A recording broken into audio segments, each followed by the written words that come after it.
to show you is on this map. You'll see in South Carolina we have the highest state income tax rate in the Southeast. We have a 6% sales tax. We have high property taxes. We have a hovering around 6% state income tax. North Carolina is lower. Georgia is lower. Tennessee just got down to 0. Florida is 0. Texas is 0. We cannot compete with other states when our state income tax is this high. So on this board over here, we have a state budget that's worth about 40.1, 41.6, somewhere in there, just over $40 billion a year. And there are three different major buckets in the budget. One of them, when you're reading about the state budget, is called the general fund. And it's about 1/3 of the budget.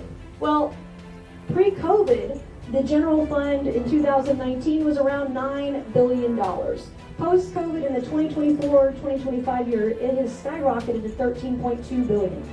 I want to find somewhere in the middle, in 2023 fiscal year, I want to freeze spending to that level at $11.6 billion. Because if we do that, you can see this blue above the red line here, every single year after that, when we have record revenues that we have historically over the last 5 years, we can give that money back to you, the taxpayer, in a permanent tax cut.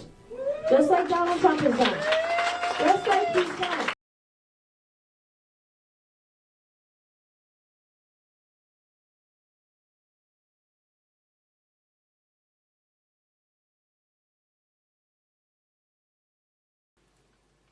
Now, House Democrats are going to continue to focus on driving down the high cost of living, fixing our broken healthcare system, and actually making life better for the American people. And we can start by extending the Affordable Care Act tax credits. I really don't.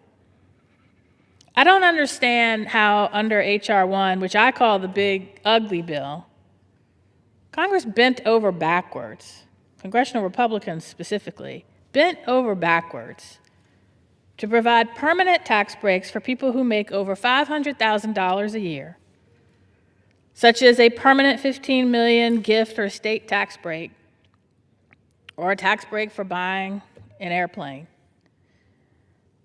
But for people who make $64,000 a year, or a family of 4 who makes just over $129,000 a year,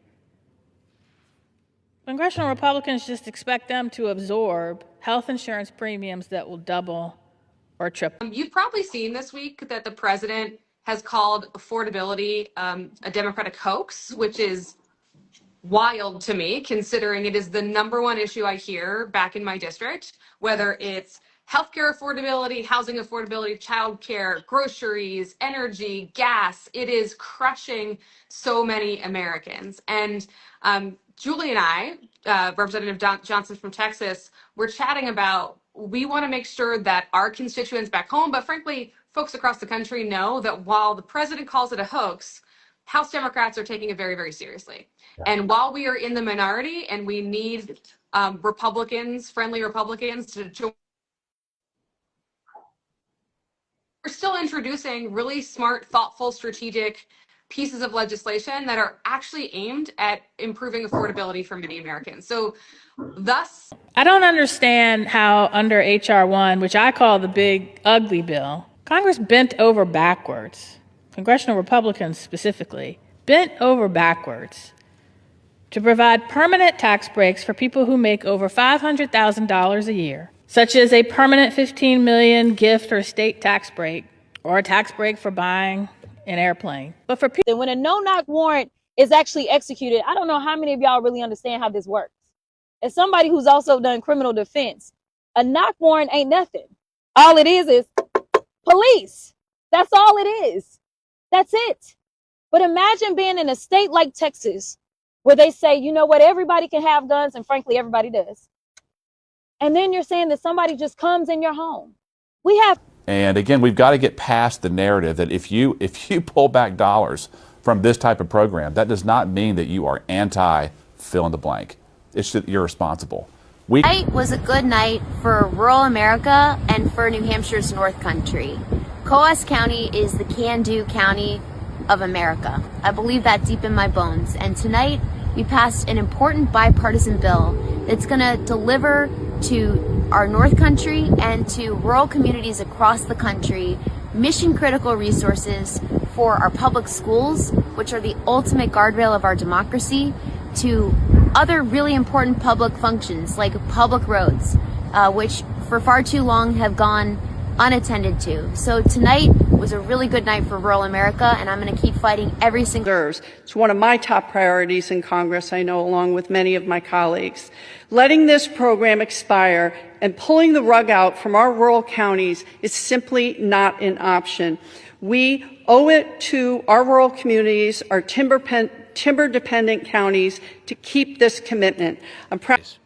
To offset this lost revenue, Congress created the Secure Rural Schools program in 2000 to offer an alternative funding formula that takes historic production levels into account. I mean, it is wages, it is jobs, it is, can I afford this mortgage or this rent? One of the points that Secretary Bessent made this weekend was that the inflation woes we have now is related to the service industry, the service economy, not to tariffs. And so fibrosis is a lethal genetic disease that affects a person's lungs, pancreas, and other organs, and typically results in morbidity and even mortality. Until